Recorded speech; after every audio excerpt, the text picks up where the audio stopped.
Hello and welcome to another edition of Devlin's Pirate Radio Show, and I'm your host, Devlin Bishop. This is a little show I do once a week, and for you regulars, thank you. You know about this already, that, every Thursday we like to have a brand new episode ready and waiting for you. And for you newcomers, I try to do this every week and have been successful. In fact, I am going into my third season, I guess you could say, as far as like spring, summer, and now we're into fall. And because we're into fall, I decided I was going to do a back-to-school episode. And I'm not sure why I'm doing a back-to-school episode, because I'm not going back to school. But this is the time of year, obviously, that a lot of people do. Whether it's the kids going back to school, or even some older people are returning to school, maybe thinking about, maybe I should take some classes. And I just thought, I have some things to say on the subject of back to school and stuff like that. For me, this is the start of the new year. I know everybody's an advocate that New Year's is the start, but to me, New Year's is just one cold day, and then we say Happy New Year's, and then it's the next cold day. I kind of like the whole transition from the, summer into now the fall. Now, I know September has been a lot warmer the last couple of years, but normally this is the time of year things cool off. We're just kind of back to our regular schedules. And so for me, this really is, the return of the start of the new year. And I think it's because of school that did that, because, when you went back to school, it just seemed like, okay, the next year is starting. You went through your grades and stuff. So I am like 47 years old right now, and I'm still stuck on the school metabolism that's not the right word. The school mentality that this is the beginning of the year. And I love that, because fall is my favorite time of the year. So I kind of like that this is kind of the renewal time. I wasn't a great student in school, I'm not going to lie. I could totally lie and say I was awesome, but anybody who knows me, I try to keep it real here, and I wasn't. I wasn't a horrible student, but I was just one of those average students, and some classes I did better in, and other classes, well, I did not do very well in at all. My best classes, in elementary and high school were probably English and art. Those were probably my best. I actually did pretty good in math. I wasn't a real brain or anything, but I was consistent, and I did really good. And then I think I may have been on my way to be a really good student. I don't want to blame the school system, but because it was, in the long run, it was me. I was a lazy student. I did just what I had to do. And if I wasn't passionate about it, I couldn't really put a lot of effort into it. I'm sure if I was more passionate about school, I would have. And I'm okay with that. I've dealt with the choices in my life. But basically, I remember two things that I think kind of led me astray. I had a really wonderful teacher in elementary school in grade 3, and she was just a phenomenal teacher. I'll tell more stories about her in the future. Mrs. Swadle at the time, and then she became Mrs. Gareth. She married during the course of the year that we had her. And basically what happened was she skipped a good chunk of her class after she went on maternity leave. And so I went from grade 3 to grade 5. Now, back then, I don't know how skipping works now, if they even do that, but I was so excited. It made me feel so smart that I had skipped, even though I didn't realize that a good other bunch of kids did too. But I skipped, and I was so excited. I was into 5, but I didn't realize just how pivotal a year 4 would be, because I think it kind of bridges all like the early stuff to the later stuff. So I was just working my way, jumping into grade 5, and we're talking 6, 7, 8. We're coming up, and I was totally unprepared, and I think that kind of threw me for a loop.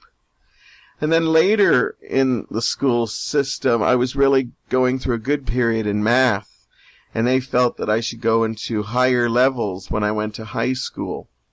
And I bought into it, even though I didn't think that was real at all. So basically I did, and I went into the higher levels, and I just got slammed in it.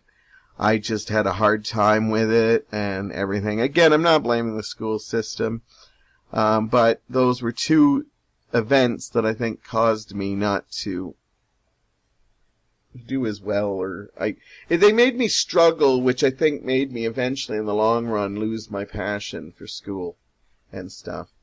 Now, I used to love back to school. I don't know why. Don't get me wrong, I loved my summer vacations, and back then we had a long summer vacation. I know, I think now the kids get more PD days, but they don't get as long. But ours seemed to last pretty much all summer. June, July, August, those were our months. But I remember I'd get excited when the school year would come up again, and you'd be buying all your school clothes and your school supplies. And I love that. I love getting new stuff. Now, I didn't get a lot of new stuff. I used to wear a lot of hand-me-downs, or my mother used to, shop at second-hand stores. And I have no problem with that now, but back then, when you're a kid, that's almost like, oh my God, I was always afraid I was going to be wearing something that one of the other kids, donated or something, and then I'd show up and they'd all laugh at me and stuff, and, So I was always excited because I'd get usually at least a new pair of pants and a new shirt and stuff. And then, I loved, you'd go into the first day of school, you'd meet your teachers, see all your friends again. It was awesome to kind of see all your, everybody had new clothes on. And it was kind of funny because it was just like a fashion show. You'd also get to see, your crushes and see if they, still were as, attractive as you remember, I guess. And then, you'd go through the week, and then the homework would start again, and then pretty much by the end of the first school week, you were over the whole back-to-school sensation. All the revving up for it the first day, and then basically, you started remembering where your place was in the school, like your pecking order, and, sometimes, when you made the jump to high school, some friends stayed by your side and others wouldn't even associate with you, and it became such a big social thing. So by the end of the first week, it was I'm over. I want summer vacation back, counting how many days until Thanksgiving to have a day off. Now, I wasn't the most popular kid in school. I was not the least popular kid in school.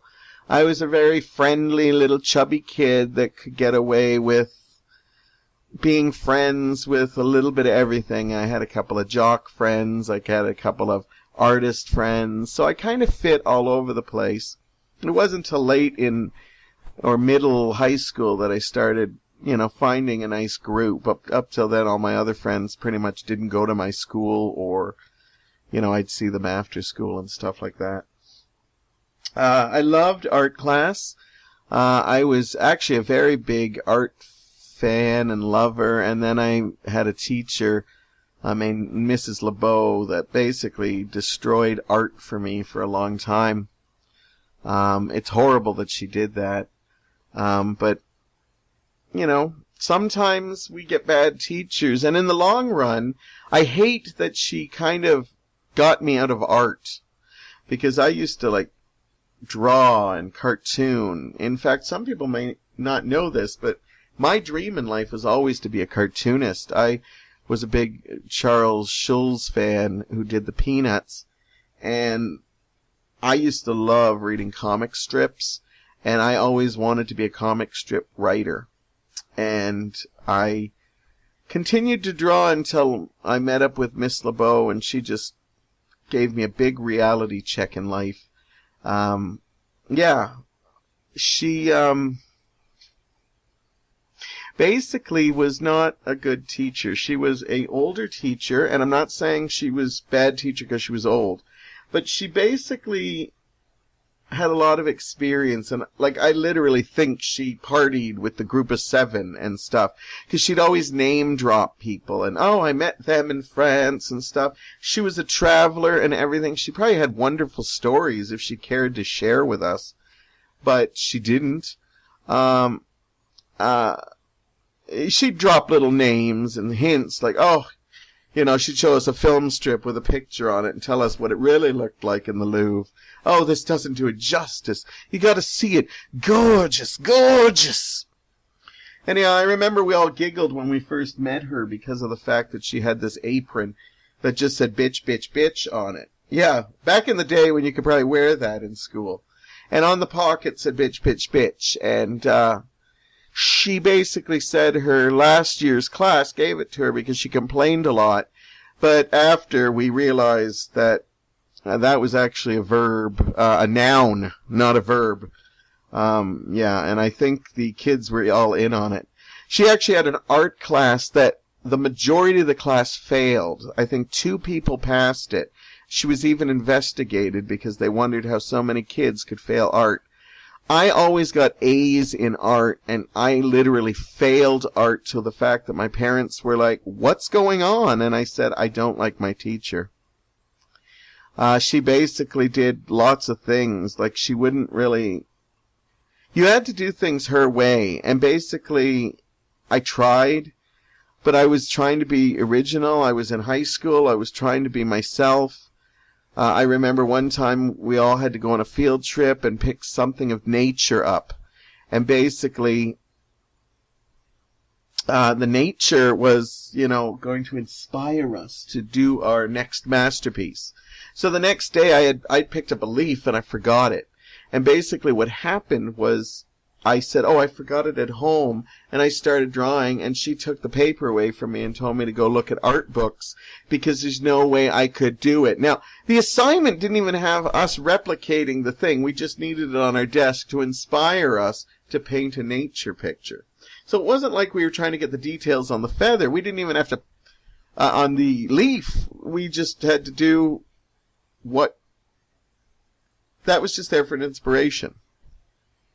So basically, all this kind of happened. I failed the course. I retook it, and I wound up getting Miss LeBeau again. And instead of trying to, we didn't exactly have chances to, find other teachers. I decided to go with Miss LeBeau again.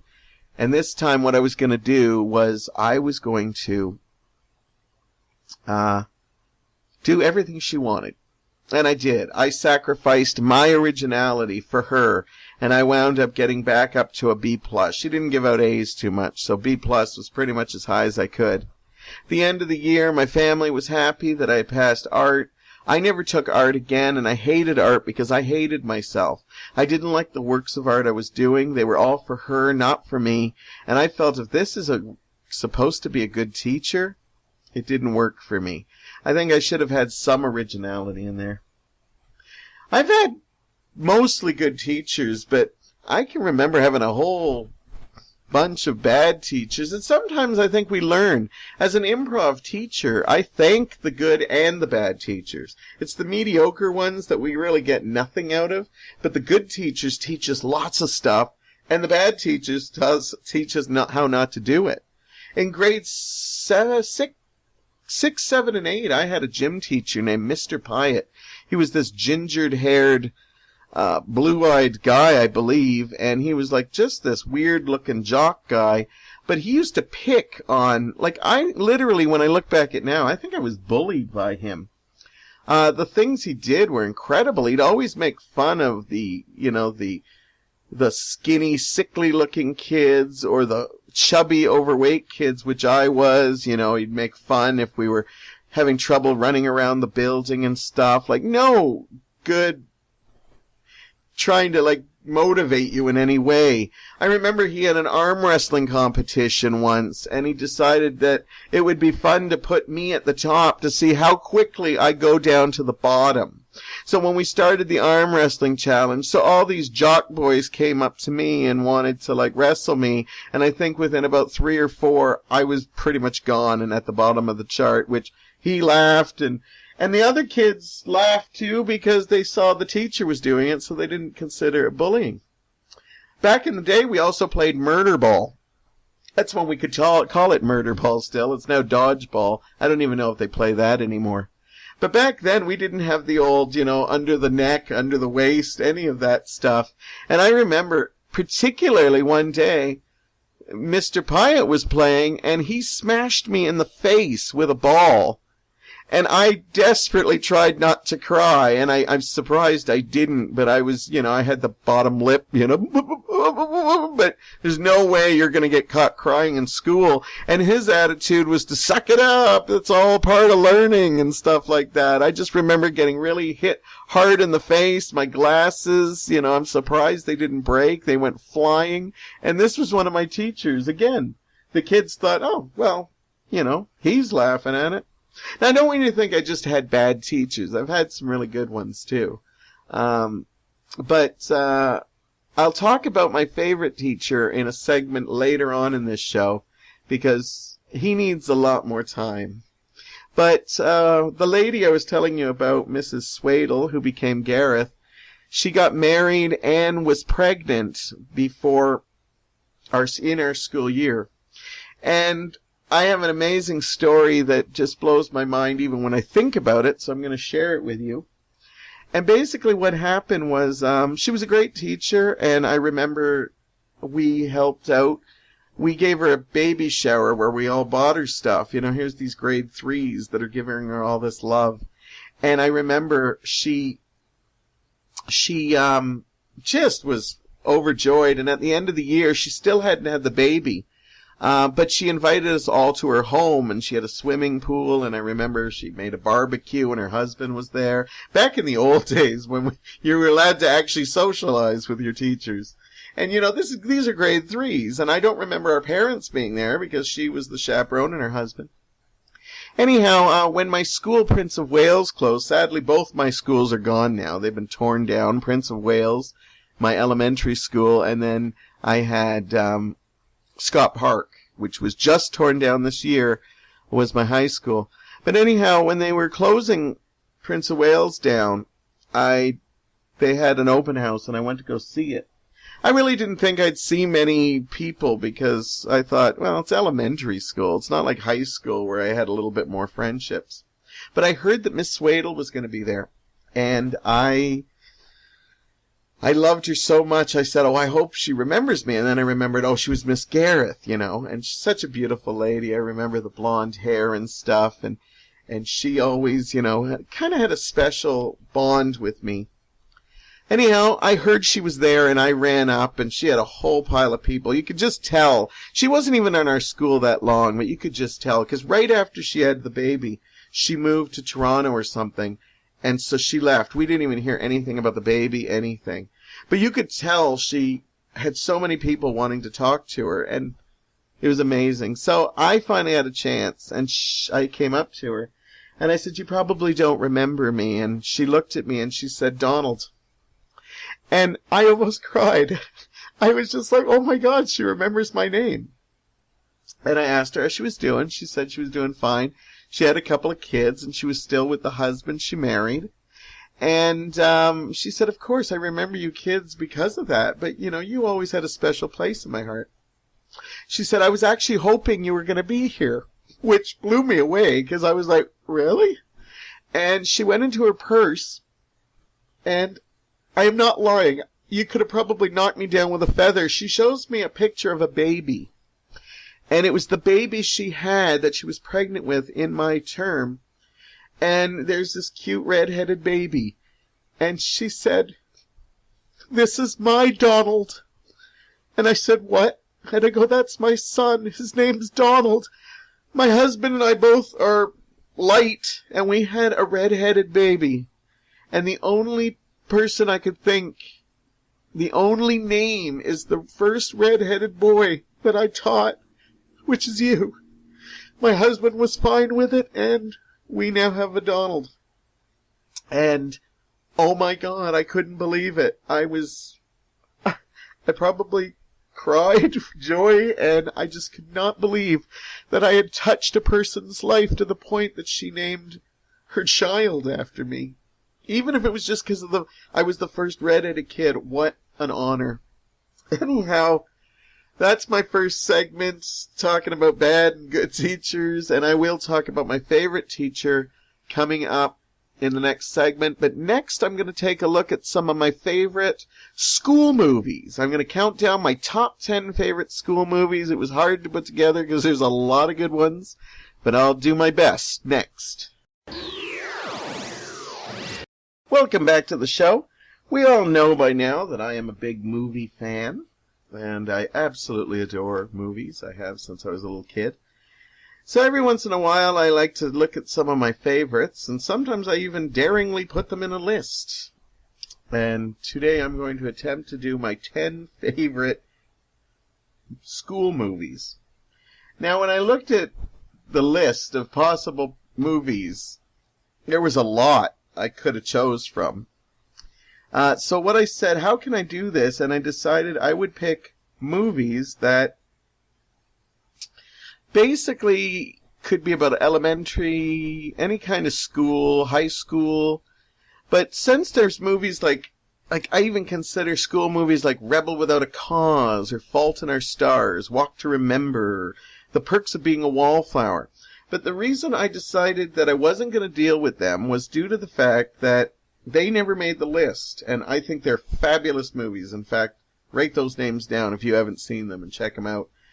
Because they kind of deal with coming of age. A movie like Stand By Me is about coming of age, but doesn't actually deal with schools. So all 10 of these movies deal with schools and have a lot of school scenes in them. So if you see one that isn't like Say Anything, it's because there probably wasn't a lot of school scenes, or the school isn't used as almost like a supporting character. It helped me at least try to define this, because when I was trying to fit movies in there that I love, like Stand By Me and stuff, I said, well, it's summer vacation in Stand By Me. They don't even go to school. So all these movies definitely have schools in them somewhere. So let's take a look at my 10 favorite school movies. Coming in at number 10 is a little movie called The Faculty. Now, I know some of you may be groaning, but I really like this movie. It starred Elijah Wood and Josh Hartnett and a whole bunch of other people. Usher was in there. My mind's escaping me, but it was basically a who's who of young Hollywood at the time. A lot of these people, well, Elijah Wood had started a lot earlier.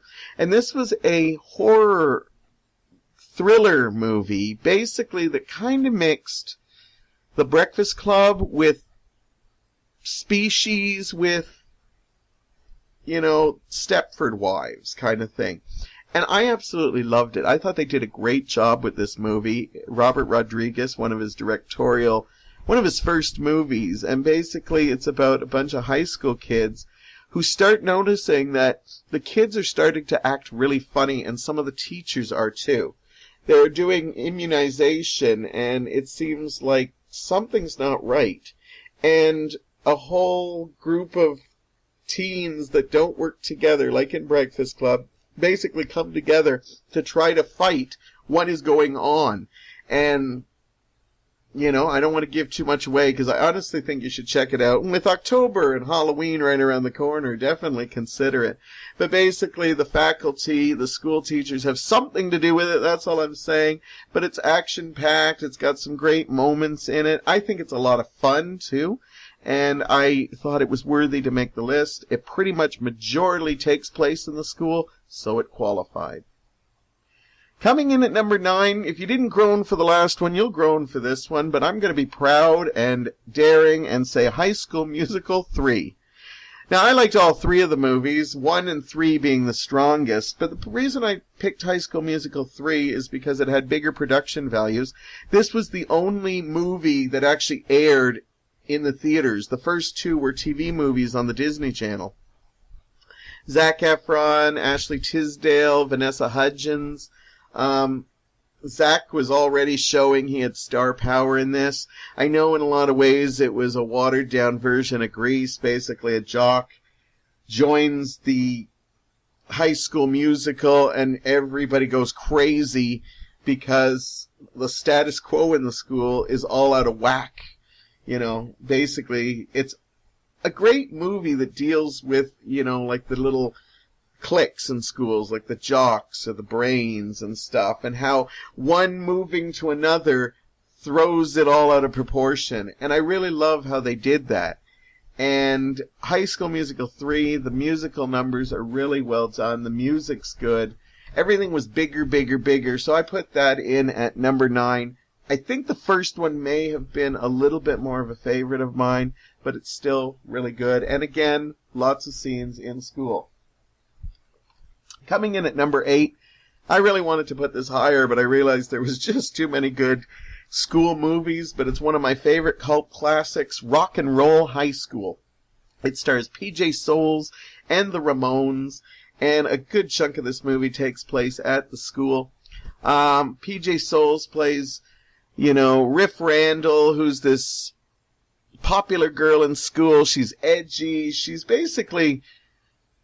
like kind of a lot of the characters they try to bring on shows now, but she was like one of the originals. She was a tough girl who, you know, just loved to party and have fun. And when she hears her favorite group, the Ramones, show up in town, she's going to stop at nothing to get tickets. This was a vehicle for the Ramones, and the Ramones are awesome in this. They perform quite a lot. But PJ Soles is great. Clint Howard is awesome in this. It's just a good, strong cast.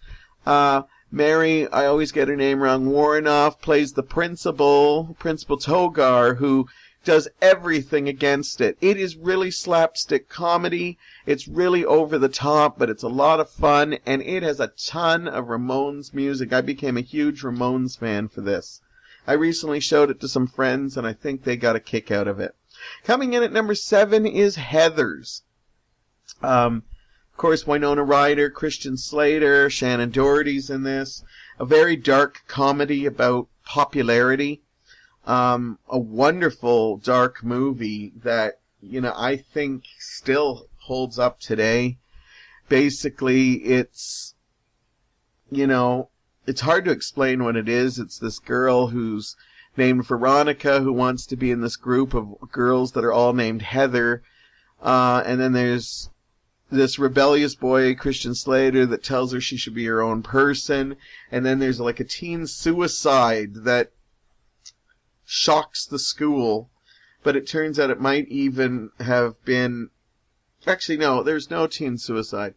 There's a death, there's a murder, and it's a popular girl that gets murdered, and basically it turns suicide. Everybody thinks it's a suicide, and turns it popular. So suddenly all the cool kids are killing themselves, and it's a really dark, twisted comedy, but I highly recommend it. Number 6 is 16 Candles, another movie I love, one of John Hughes' best. Molly Ringwald and, I can't remember, Michael Anthony Hall, I want to say. Anthony Michael Hall, one of those. Wonderful movie about coming of age. This is totally fun and goofy. It's totally from the girl's point of view. I think that was really strong because a lot of coming of age movies are from a guy's point of view, and this was one of the first that kind of gave, you know, girls a thing. I know a lot of people like Pretty in Pink better. It just barely made my list. That's not going to be in my top 10. I actually think 16 Candles is a better film. I just think Molly Ringwald hits it home. It's no wonder she was like the queen teen at the time. And she does such an amazing job, and this still holds up so incredibly well. Number 5 is another comedy. Some people probably don't think this should even be in, and probably be surprised it's higher than 16 Candles and Heathers. But I like it. I love it, in fact. In fact, it's probably one of the top 5 most quoted movies I ever quote. And it is Rodney Dangerfield's Back to School. Basically, Rodney Dangerfield plays a billionaire, that runs big and tall and fat clothesline. And he basically decides that he never went to university, and when his son goes, he decides that he's going to join his son in university. And it sounds like a great idea at the time, but basically Rodney Dangerfield gets caught up in the partying aspect of it and kind of makes his son's life a living hell. There's a young Robert Downey Jr. in this as well. And it's just a fun movie. There's a romantic love interest for Rodney and Sally Kellerman, which I think is well done.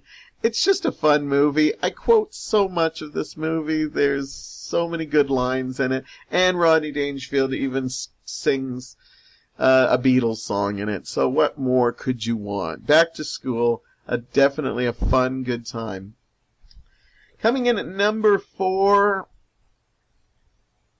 is a very serious movie that I love. It is probably my favorite teacher's movie. It's Dead Poets Society. Robin Williams, of course, in it, Ethan Hawke, and a whole bunch of young up-and-comers that I think some of them have even gone on to places. Great movie. I think it's one of Robin Williams' best. Of course, I'm more of a Good Will Hunting fan, which technically takes place in a school, but I didn't count it because he wasn't actually a student at the school.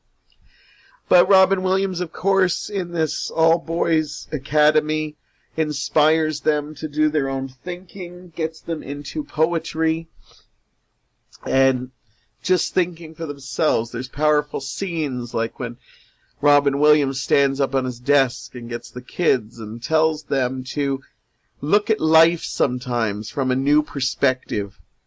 And I still take that into effect. When I'm having a hard day or something's not right, I'll actually stand up on a chair or stand up on something and look at my world from a different angle. So stuff in this movie really inspired me. I just love the whole idea of it's great to get an education, but you really need to be yourself. And don't be afraid of things. I love that they use poetry instead of they could have used pretty much anything, but they use poets and this whole underground club where they go and read poetry. I thought it was a nice gesture because it wasn't trying to... This movie I don't think in any way tries to be hip or anything like that. It just is so honest and real. And the movie stands up. You can still watch it and just be inspired by it. Coming in at number 3 is technically about school. And that's why I put it in, and it makes me laugh a lot. It's the remake or reboot of 21 Jump Street, the old TV show about cops that infiltrate high schools to, stop drug dealers. Well, they decided to make a parody movie of it, and I think they did an excellent job of it. It stars Jonah Hill and Channing Tatum, and it is just a funny, funny movie. Now, I think the second one's even more fun, but I decided to give this one because I always like the first in a comedy series, usually a little better. But 22 Jump Street is just as good. But the first one, there's so much going on in this. There's good comedy in it. There's good relationship between Jonah and Channing. Channing got to show that he's a very funny guy. He's not just this hot guy. And they work so well together. There's a chemistry that absolutely is beautiful. And of course, the movie takes place all over the school campus, so it just seemed like a perfect fit. Almost forgot this in the first round, but I said, you know what? Yeah, it's probably in school more than most school. Number 2, and I think technically is my favorite school movie. Except there was a technicality that technically had to go to number 1. But I think this is the best school movie ever written as far as screenplay goes, as far as dialogue. I think it's almost mandatory that every teen sees this movie. Fortunately, it drops in at number 2. It's The Breakfast Club. John Hughes, probably one of his best films. Definitely his best teen film. It takes place, every scene is in the school. It's basically Molly Ringwald again, Emilio Estevez, Anthony Michael Hall, or Michael Anthony Hall, Judd Nelson, not Judd Hirsch. He'd be a little old for it. Judd Nelson, and of course Ali Sheedy are the 5 characters who get detention on a Saturday and have to stay in the school. And basically they do everything they can to screw around, fuck around, and during the course of it, they all come from different walks of life. They have nothing in common. And as the detention goes through, they start realizing that they all have the same insecurities, the same shitty lives, the same disappointments. And in my opinion, it is so wonderful. It almost is something they should use as a teaching tool, in my opinion, because it does teach you so much about how we're so much similar and alike with people that aren't necessarily from our walks of life. The movie is touching, it makes me laugh, it makes me cry, it makes me think, and that is a great thing for any movie. Now, why isn't it number 1? Because I realized that one of my all-time favorite movies has pretty much every scene in a school. And yes, my number 1 back-to-school movie is Grease. The original, of course, although the second one almost came close to making the list. Anyhow, Grease, of course, John Travolta, Olivia Newton-John, Stockard Channing. Even though they were far from being teens when they made this movie, it's based on the Broadway musical.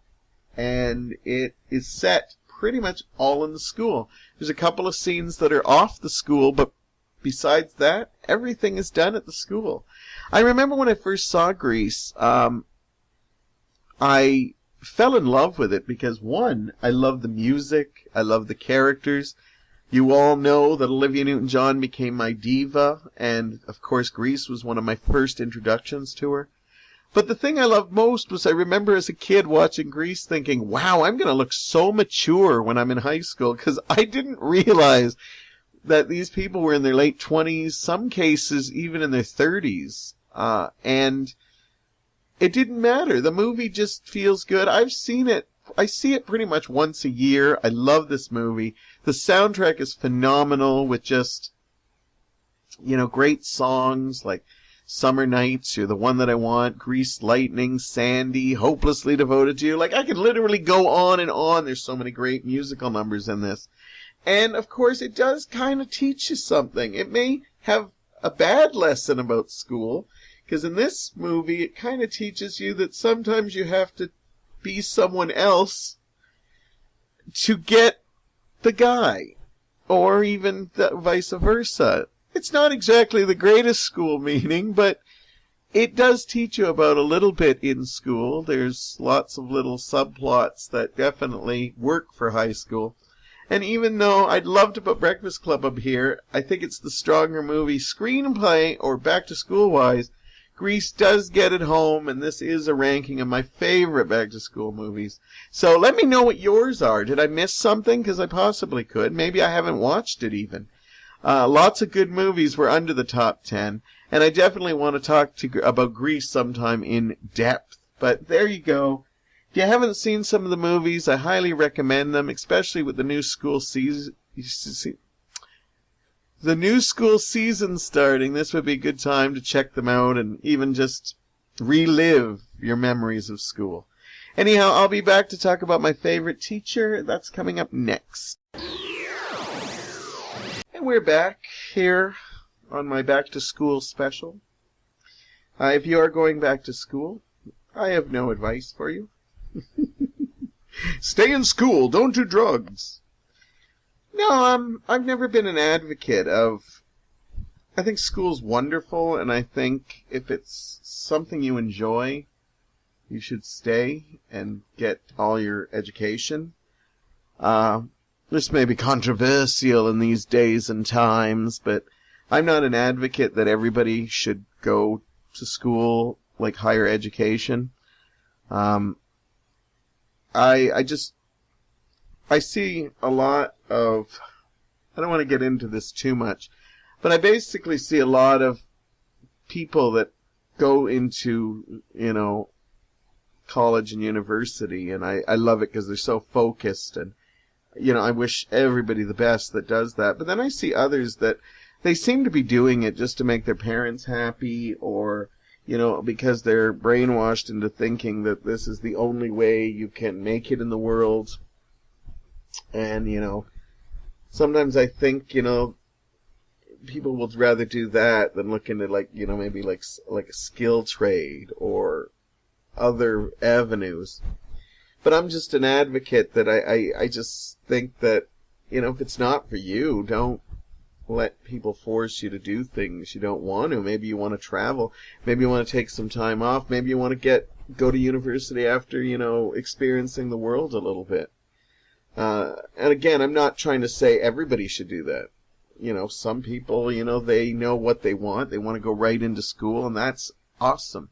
I just think that life is an educator too, and I just think that that should be a consideration. I think my generation was kind of basically, I couldn't afford it, and I honestly didn't know what I wanted to do, so I didn't go. I never went.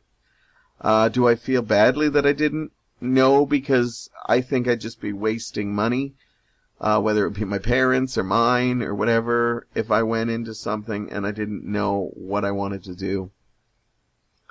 I know I'm supposed to be just saying, no, go into university, college, don't become, but honestly, I've met some people who've made a happy life for themselves. I don't judge people for money or anything like that. I judge people for their happiness level, what they do in life, how they relate to other people. That's how I measure people.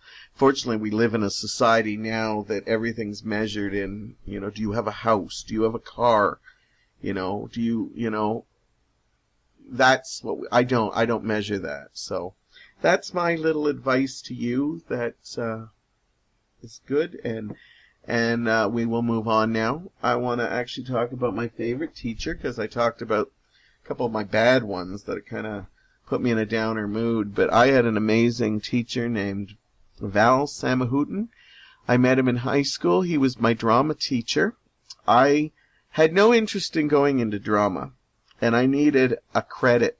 And my friend Norm MacLeod said, you should take drama. And I said, I don't know. I don't think it would be me. And my friend Norm just said point blank, I have not met any other person in my life that would be perfect for, except you. So I decided to take it, and it turned out to be the best thing I ever did. And one of the reasons behind that is not just, I made some incredible friends along the way, but I got to meet my favorite teacher. Mr. Samahutin, I feel weird still to this day calling him by his first name. Sadly, he's no longer with us. He passed away a couple of years ago. But I get to keep him alive a little while longer by telling this story and putting it out on the airwaves. Mr. Samahutin was just a character from the first day I met him. He was very deadpan, as in he had a great sense of humor and he loved to laugh, but sometimes he would tell a joke and have the most beautiful deadpan face. And he'd tell a joke and then he wouldn't have any expression, and I basically look at him and I'm like, I don't know if he's serious or joking. And you never knew. And then eventually he'd let you go and laugh, or, oh my God, he is serious. The first thing I noticed about him that I loved was he was the first teacher I think I had that didn't talk to us as kids. He didn't talk down to us. He talked on the same level. To me, he could have been a student in the class. He'd share his experiences not only in teaching but in life. And he wasn't afraid if they were a little racy. I remember one time he was talking about how he decided he wanted to be an actor. And I remember he said that he went to an audition in New York City, and he was standing in this line of these really good-looking men and muscular and stuff. And, Samahutin was good-looking, but he was thin and had a mustache and, not your average good looks. And basically he realized that he was in a lineup for auditioning for a porn movie. Now, what I always loved about this story is he loved telling that story, but he never finished it. Because he tells the story like he probably left when he found out. But there's a side to me that wonders, knowing Sam Hooten, he probably did the audition. And I like to keep that in my head just to think, he never really solidifies how that story ends, and I love that. He really brought a side out of me, my performing side, by pushing me to the limits. He could see that I would always back down on challenges, and then he would push me to do them. When he eventually talked me into doing the drama class, it was help with him and some of my friends that talked me into doing the play. We used to do this festival. It was called the Sears Festival. And we would put on a play. We'd put it on for the school. Then we'd take it to this thing, and it would go into competition, and then you'd go to, bigger competitions and stuff. But the first one was the big Hamilton City one. He asked me to be in a play, and I agreed to it, but I agreed only to do it if I had no lines. So they actually had a role for me, and they put me in there even though there was no lines or anything. They just added me. I was a parole officer in a play called Juvie. And, I had a lot of action. There was a lot of fantasy sequence that I got to play, like a drug user and lots of other things. So I got to do a lot. I just did not have to speak or remember lines, which made me very happy. Second year, I didn't get off the hook quite so much. He saw that I was gaining my confidence, and he picked out a role called For Crying Out Loud. It's a hard play to explain, but it's basically about this kid who runs this country, and basically he's got a conscience that tries to keep him in check. I decided I'd try out for a part with lines, and I found a small part called the Soothsayer, which I auditioned for. It was a very small role, but there was a big monologue of it, and I tried for it. Sam Hooten was happy. He was very thrilled that I was actually going to be speaking in this one. But when they actually listed what parts, I went to look, and I'm looking at the bottom to see where the Soothsayer was, but another girl got it. And as I moved up to the list, I realized that I was put in the second lead. And I was put there with my friend Richard in the first lead. And I thought to myself, this has got to be a mistake. I didn't try out for that. Then I remembered reading the play, and I thought to myself, wait a minute. I remember that role was the conscience, and I remember it was described as a little red light, and basically I talk through a microphone backstage to the thing, and the little red light, right, I was considered an automaton, but that's kind of what the character was, but it was kind of the conscience. So I said, okay, he wants me to talk on a microphone. So when we went to the first meeting, he took me aside and he said, so you know the part you're playing? And I go, yeah, there's a lot of lines, but I totally understand. It's a red light, and I just talk through a microphone. And he says, yeah, that's what the play says, but I'm going to take it out there, and I'm going to put you on stage. I said, that's a huge part. I don't know if I can do it. He goes, I'm totally basing this on the fact that you and Richard have got this wonderful friendship, and I see you guys growing together, and I believe that you guys will knock it out of the park like you have in our class. I want you on the stage. And I agreed to it. He said, come on, Richard will be there. You'll have a whole bunch of friends in the cast. I'll be there. Nobody's going to hurt you. You can do this. I was terrified, but I agreed to him because he was one of those teachers that just inspired you to do stuff like that. He pictured me in a beret and a red velvet smoking jacket, and he was so happy when he found them, and I had my costume. To make things worse, the character he decided was going to be almost sexless, as in this conscience represented his father, his mother, everything. So he decided everything to him meant that I was going to walk around and deliver my lines kind of effeminate. He was bringing out the gay in me, which, since I hadn't come out, I'm sure he picked up on and decided he wanted me to be flamboyant and over the top. And so I was now going to be on a stage remembering a whole bunch of lines, and I was going to be more gay than I ever was in my life, in front of my high school, which I was always afraid that they were going to find out. To make things even more interesting, I was invisible to every character except the main one, Richard. And some rehearsals, he caught people looking at me when I delivered my lines. So he actually, during rehearsals, would have people ignore me and not pay attention to me through the whole rehearsal so they could get used to not having me be a distraction. Because I'd walk through people during this, and he said it's going to be brilliant. But it was hard for somebody who was emotionally unstable at times to have people ignore me except Richard and the director was very weird. We eventually put it on for the Sears Festival. Things went okay. The play got criticized because Sam Houghton always picked plays that were a little on the edge and controversial. Now, For Crying Out Loud was a play that high schools did, but it wasn't one they did regularly. I've actually met one other person, a woman I call my soul sister, who actually was in another version of For Crying Out Loud.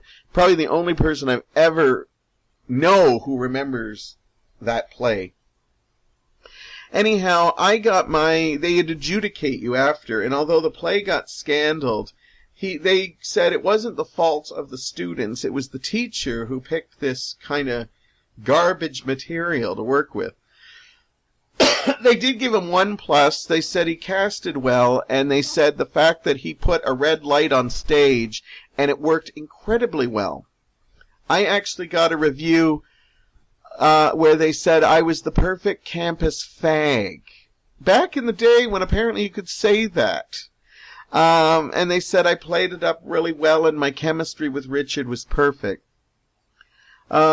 The play, though, itself didn't get high reviews. Just they thought it was just a badly written play, and it never made it past that. But we still had to play it up for school.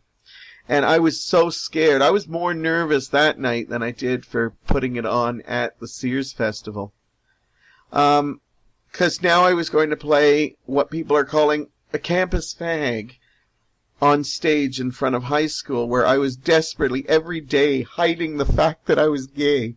I almost wanted to say, Sam Houghton, how could you do this to me? But in some ways, I think he knew that this was going to be more healthy for me than against me. We put on the play, and people loved the play, and they all remembered the word automaton, and that's what they would call me. And they didn't say it in a negative way. They thought it was fun, and it was probably the first time I was in the limelight, and kids didn't mind it. They thought it was okay, and as I said, they'd call me automaton, and the fact that they would remember that word, even like years later, blew me away. He next did a play called Asylum. I took a smaller part again, but the play was just ripped apart, and it was a very over-the-top play, and he added a whole bunch of psychedelic drug things, like the music, the pictures they were putting in the back. It was very weird. There was a crucifixion in it, and he got raked over the coals, and I think the school was giving him a hard time.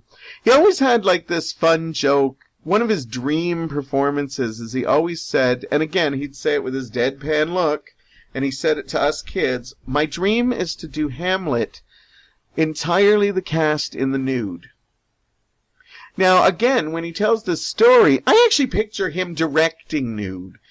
But he said that once to a small local theater company, and they almost like had pitchforks and torches. And the thing is, he'd always kind of laugh after it, but I think sincerely, he actually had a vision of this. It was sad, a couple years later, I went to go visit him after I was out of school, and he still taught drama, but he wasn't the head of the drama department anymore. Scott Park eventually decided that they wanted to make plays that were more friendly to get audiences out. And so, they didn't concentrate on the Sears Festival as much. They concentrated on doing plays, musicals. Sam Mahooten was not a big fan of musicals. He thought they just catered to the weak-minded, and he wasn't afraid to tell people that. But because the school wanted that, they put another English teacher who also taught drama in there. And I remember going, and I remember talking to him. You could see that he made it seem like it was no big deal. But you could see in his eyes that he was a little hurt by the whole fact that he was no longer in charge of it and that. I'm glad I went to go see him that day because we kind of indirectly told each other what we felt about one another. Not in so much words, but we did. I told him he was my favorite teacher and that I thank him for pushing me to do the Asomaton. Alpha the Asomaton. The name just popped in my head. And he said that I knew you could do it. And I knew that you and Richard on stage would just be magical. And I hope that you continue to do more magical things. I remember he said something like that. He was saddened to hear that I really hadn't done local theater or anything like that. And I always like to think that I hope he smiles if he ever found out I did improv. That I not only perform it, I also teach it. And the reason I do both is because of him. I'm sorry I didn't get to say a final goodbye to Mr. Sam Mahooten, but you don't get teachers like that too often. I hear about wonderful teachers, and I hope they just get the love from the students they deserve, because we need more teachers like this. Sadly, we have a school system that doesn't cherish teachers like this. They'd rather have someone who just punches a clock, reads the words, and that's it.